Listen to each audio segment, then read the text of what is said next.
So, Mr. Huelskamp, I guess we'll yield to you first. Oh, well, thank you, Mr. Chairman. I apologize for sliding in a little late here, and I thank the witnesses for joining us today. And but a couple questions or a comment at the beginning. I think it was Ms. Walker and others had mentioned that the changes you were looking for would take a legislative change in order to make that happen. And I appreciate that perspective. But what we have seen with the Affordable Care Act, that's not necessary to make the changes from this administration. We've had 10 executive actions by which, and the employer mandate's one of those, just said, you know what, you got another year. And I don't know, and Ms. Baker, I don't know, when people call you, I don't know, as a consultant, it makes your job really tough if you don't know what the rules are, or they tell you the rules and say they might delay it for another year. And I know that's happened in other arenas. But we have 10 different areas of the Affordable Care Mandate, which is the law of the land, where the administration has, by executive action, said, you know what, we're not going to make employers do the reporting requirements. How do you handle that? How do you answer that question when the IRS hasn't finalized rules on this, and they could change the rules? I'll give you one example. I had a business in Salina, Kansas. They were noted in the local paper on July 1st. They made their changes. That was the renewal period, and they did everything they had to do. What a mistake. On July 2nd, the President said, just kidding. We're going to suspend that part for another year, or delay the mandate, and those kind of things. I mean, what's the answer you give to the folks that definitely must be calling in and says, well, what does a one-year delay mean? And I'll ask that question, Ms. Baker, first. It does make it very difficult, especially for a small firm like mine, because, you know, we have such limited resources. So, you know, you take the initiative to communicate everything, and then all of a sudden it changes. And so you reach out and have to re-communicate, you know, so the amount of time and the expense associated with that is great. Other responses from the panel? Sure. It consumes a phenomenal amount of energy that's not used on something else constructive. And fortunately for the restaurant side of our business, we're looking at it saying this just isn't sustainable with our current business model, so something's got to be done before this gets rolled out, so we can feel some level of comfort that something will happen.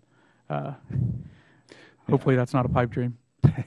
Well, and I have yet to see anything from the White House that they want to make any changes legislatively to this act. I mean, there have been many suggestions of things we could fix. We've heard them here, heard them multiple times in this committee. We mentioned the SBA and as representative administration, and no interest in changing one letter of the law unless it's by executive action.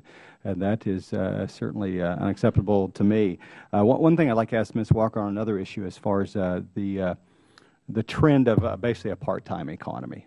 The new hires, according to the Department of Labor. I didn't know they were that bad, that in this economy, 4 out of 5 new jobs, was that the figure that you had that are created are part-time? For every one full-time job that's created, there's 4 part-time jobs created. Okay. Okay. Well, so when you average the hours, that's not quite 4 to 1. Okay, right. That makes sense. Yes. So 4 out of 5 new and jobs. And the thing that was that's surprising in and of itself to me, but the trend, and I'm not sure whether it was 2010 to 2012 or what the years were, but the trend it's flipped. It used to be 6 full-times to 1 part-time versus 1 to 4. That is really a devastating figure. I mean, it's not devastating for us in this room, definitely. It's the folks out there looking for a job, particularly young people, which had been the most devastated in this lack of a long-term economic recovery. And can you describe a little more what happens in basically this part-time economy, you know, where you're trying to work around, trying to avoid these mandates? I mean, people might say, well, why aren't you providing health insurance for somebody who works 20 hours a week?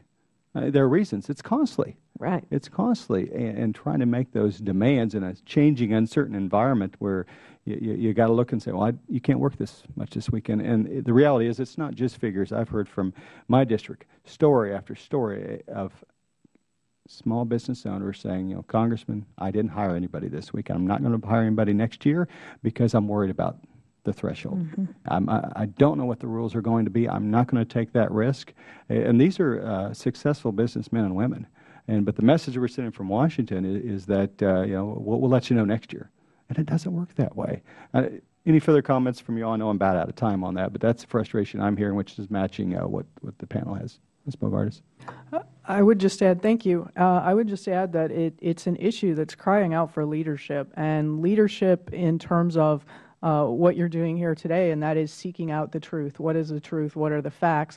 And then coming to at least some sort of agreement on what you can agree on. I mean, the American people, the small business owners, the large business owners, they want to see some sort of a solution to these problems other than the issues being raised and the lack of a solution just being acceptable or considered inevitable. And we need somebody to, and a group of people perhaps, to step up and say something's got to change, because we can't sit back and watch the train go down the tracks with the bolts flying off, because we know what's going to happen. And this is our country, our economy, our fellow citizens, the children, the young people who are trying to get jobs, people who are trying to grow a business, business owners who are trying to do planning, who are putting off expansion, putting off buildings, putting off all kinds of things that could create and generate other jobs, not just within their own businesses, construction work and other things. So it's crying out for leadership. And I would say